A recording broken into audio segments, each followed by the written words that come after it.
రెడ్డి గారు సైకో అనుకున్న ఇన్నాళ్ళు, ఇప్పుడు ఫేక్ కూడా. అంటే ఒక అబద్ధాన్ని 10 సార్లు చెప్తే నిజమవుతుందని సామెత ఉంది.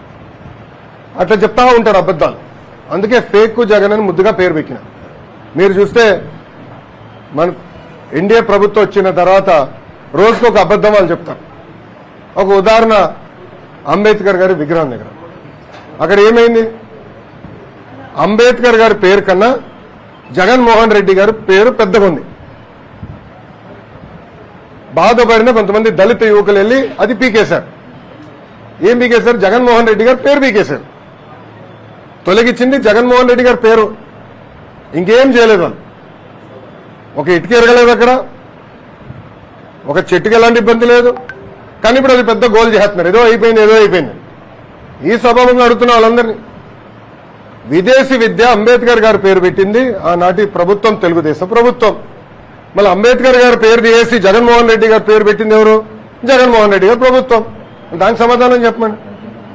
అందుకే ముద్దుగా ఫేక్ జగన్ అని పెట్టిన. అబద్దాలు చెప్తానే ఉంటాడు. 2019 అబద్దాలు చెప్పే ముఖ్యమంత్రి అయ్యాడు. ప్రతిపక్షానికి వచ్చిన తర్వాత కూడా, పులివెందుల ఎమ్మెల్యే అయిన తర్వాత కూడా అబద్దాలు ఈరోజు చెప్తున్నారు. గారి పేరు కన్నా జగన్మోహన్ రెడ్డి గారి పేరు పెద్దగా ఉంది. బాధపడిన కొంతమంది దళిత యువకులు వెళ్ళి అది పీకేశారు. ఏం పీకేశారు? జగన్మోహన్ రెడ్డి గారి పేరు పీకేశారు. తొలగించింది జగన్మోహన్ రెడ్డి గారి పేరు, ఇంకేం చేయలేదు వాళ్ళు. ఒక ఇటుక ఎరగలేదు అక్కడ, ఒక చెట్టుకి ఎలాంటి ఇబ్బంది లేదు. కానీ ఇప్పుడు అది పెద్ద గోల్ చేస్తున్నారు, ఏదో అయిపోయింది. ఈ సభలో అడుగుతున్న వాళ్ళందరినీ, విదేశీ విద్య అంబేద్కర్ గారి పేరు పెట్టింది ఆనాటి ప్రభుత్వం, తెలుగుదేశం ప్రభుత్వం. మళ్ళీ అంబేద్కర్ గారి పేరు తీసి జగన్మోహన్ రెడ్డి గారి పేరు పెట్టింది ఎవరు? జగన్మోహన్ రెడ్డి గారి ప్రభుత్వం. దానికి సమాధానం చెప్పండి. అందుకే ముద్దుగా ఫేక్ జగన్ అని పెట్టిన. అబద్దాలు చెప్తానే ఉంటాడు. 2019 అబద్దాలు చెప్పే ముఖ్యమంత్రి అయ్యాడు.